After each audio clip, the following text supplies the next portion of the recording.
कालिया नंग को मारते जा रहे थे और जैसे ही मारते रहे तैसे ही भगवान कन्हैया ने कालिया नंग की नथ को पिचका करके महाराज कालिया नंग को नौथ लिया। बोली बांके बिहारी लाल की। जैसे ही नथ को पिचका करके कालिया नंग को नौथा प्रभु ने, नंगनिया चरणों में गिर पड़ी, जवाब दिया प्रभु माफ करें, मैंने आपको पहचान नहीं पाया और मैंने आपसे अपशब्द कहे, आपसे मैंने युद्ध किया, मुझे क्षमा कर दीजिए प्रभु। उसी समय आज परीक्षित महाराज भगवान कन्हैया ने कालिया नंग को छोड़ दिया। कालिया नंग भी चरणों में गिर पड़ा, प्रभु हमें क्षमा करिए। उसी समय परीक्षित महाराज आज कालिया नंग ने जवाब दिया प्रभु मेरे लिए कोई सेवा है। भगवान ने जवाब दिया पहले मेरी गेंद ढूंढ के ले आ। तो कालिया नंग गेंद ढूंढ करके लाया।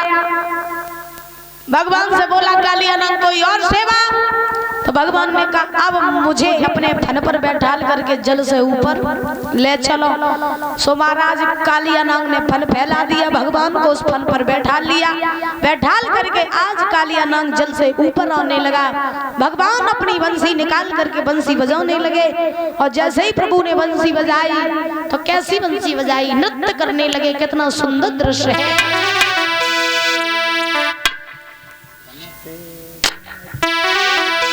कन्हैया नाग नाथ ले आए सबरिया,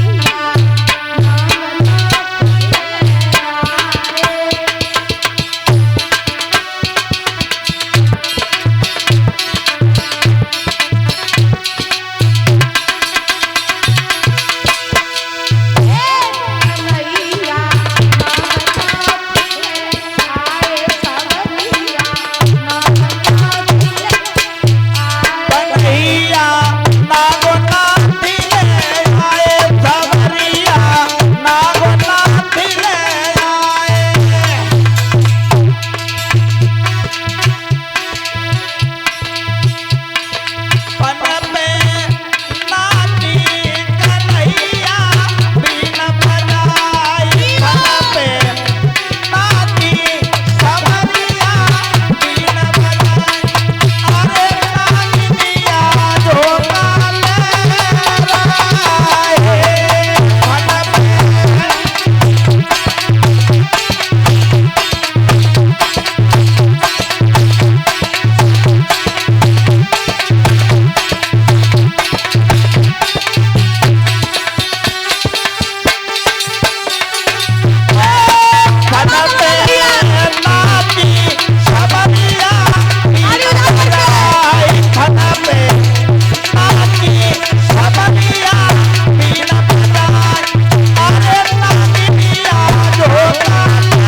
जल से ऊपर आए। जब भगवान जल से ऊपर आए मैया यशोदा ने अपने पुत्र को कलेजे से लगा लिया, लाड करने लगी। कालिया नंग नंगनिया शरण में खड़े हैं, प्रभु के जवाब दिया मेरे लिए कोई और सेवा? तो भगवान ने जवाब दिया पहले मेरे लिए 2 डलिया कमल के फूल तोड़ के ले आओ। तो कालिया नंग 2 डलिया कमल के फूल तोड़ के ले आया, भगवान कन्हैया को दिए। कालिया नंग ने महाराज आज जब पुष्प दिए हैं तो भगवान कन्हैया से बोला कोई और सेवा? भगवान ने जवाब दिया अब अंतिम सेवा ये है कि अब तुम चले जाओ ये स्थान छोड़ के, और ये स्थान छोड़ करके जहाँ से तुम आए थे पुनः रमणक द्वीप को वापस चले जाओ। तो कालिया नंग कहने लगा प्रभु हम चले तो जाएं लेकिन मेरे पीछे गरुड़ देव पड़े हैं, तो मैं नहीं जा सकता ये स्थान छोड़ करके। उसी समय भगवान ने जवाब दिया कि मेरे चरण के चिन्ह तुम्हारे फन के ऊपर हैं, तो जब गरुड़ देव ये चिन्ह देखेंगे तो तुमसे कुछ नहीं कहेंगे, इसलिए चले जाओ। तो कालिया नाग अपनी पत्नियों को लेकर के महाराज वहां से चला गया। पुनः रमणक द्वीप में पहुंचा, कालिया नाग वहां रहने लगा।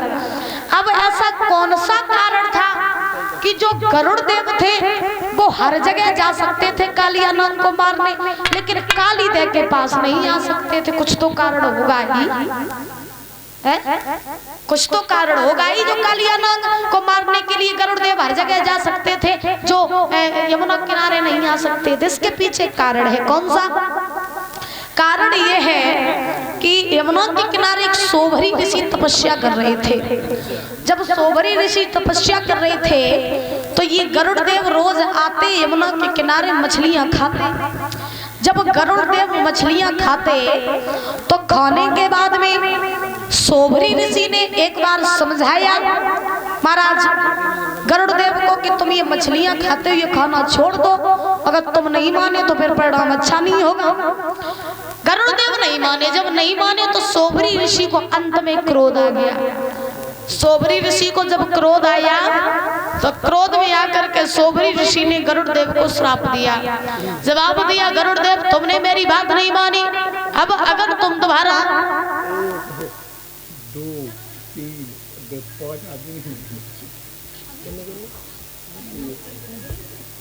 और ये छोटा बच्चा अभिनव शर्मा ये 100 रुपए देकर सम्मानित कर रहा है। बहुत बहुत धन्यवाद है। माँ सरस्वती की दया दृष्टि बच्चे के ऊपर बनी रहे, बल बुद्धि विद्या आयु बढ़ती रहे, बड़े होकर के अपने माता पिता का नाम रोशन करता रहे। तो सोभरी ऋषि ने श्राप दिया कि तुमने मेरी बात नहीं मानी, कोई बात नहीं, जाओ मैं तुम्हें श्राप देता हूँ कि अगर तुम दोबारा यमुना के किनारे आए और तुमने यहाँ का जल स्पर्श किया तो उसी समय जल करके भस्म हो जाओगे। तो गरुड़ देव मोर वचन चाहे पड़ जाए फीका, संत वचन पत्थर की लीका। संत का वचन कभी खाली नहीं जाता। गरुड़ देव वहां से लौट गए, दोबारा लौट के नहीं आए महाराज। कालिया नाग जानता था कि और कहीं जाएंगे तो मारे जाएंगे, तासे बढ़िया जाई में रह जाए। तो कालिया नाग यमुना किनारे रह गो महाराज, फिर लौट के कहीं और नहीं गया। भगवान के कहने पर कालिया नाग ने वो स्थान छोड़ा। आज भगवान कन्हैया सारे ग्वाल वालों के साथ मैया यशोदा बाबा के साथ आए वृंदावन में, और वृंदावन में आकर के बड़े आनंद से अपना जीवन यापन करने लगे।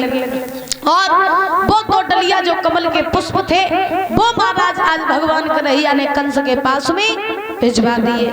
आज श्री सुखदेव जी समझा रहे हैं राजन परीक्षित, धीरे धीरे समय व्यतीत हुआ। एक समय की बात कि भगवान कन्हैया ने देखा कि वृंदावन में जितने भी घर हैं उन सभी घरों में सुंदर सुंदर पकवान बनाए जा रहे हैं, और जिस किसी को भी देखो वो सुंदर सुंदर वस्त्र पहने हैं, और वस्त्र पहन के सब बढ़िया बढ़िया पकवान बनाए रहे। ऐसा लग रहा हो वृंदावन में मानो कोई उत्सव मनाया जा रहा हो।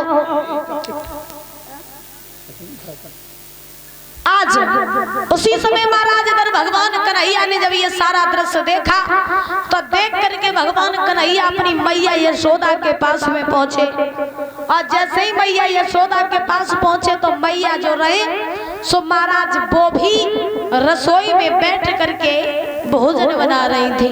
ध्यान रखना, जब रसोई में बैठ करके भोजन बना रही थी तो बनाने के बाद में भगवान ने रसोई में घुसने का प्रयास किया। मैया यशोदा बोली भाई खड़े रही हो, भीतर ना आई। बोले काहे मैया? मैया यशोदा बोली तो ना पता पूजन का जो भोग बनाया रहता सो भीतर ही रही हो। अच्छा, कहा जाता है कि स्त्री जो होती है वो महाराज एक अन्नपूर्णा का भी रूप होती है ना। तो कभी भी ध्यान रखना, मैया रसोई में जब भी प्रवेश करो तो स्वच्छता के साथ भोजन को बनाया करो। क्यों? क्योंकि जैसा भोजन आप बनाओगे, जो सोच के बनाओगे वैसा ही भोजन बनेगा। जो कोई भी वो भोजन खाएगा उसकी मति वैसी ही हो जाएगी। ध्यान रखना मेरी एक बात, अगर भोजन को आप भजन करते करते बनाओगे, भजन करते करते, तो वो भोजन प्रसाद बन जाएगा। ध्यान रखना, भोजन को अगर भजन करते करते बनाओगी तो वो भोजन महाराज प्रसाद बन जाएगा।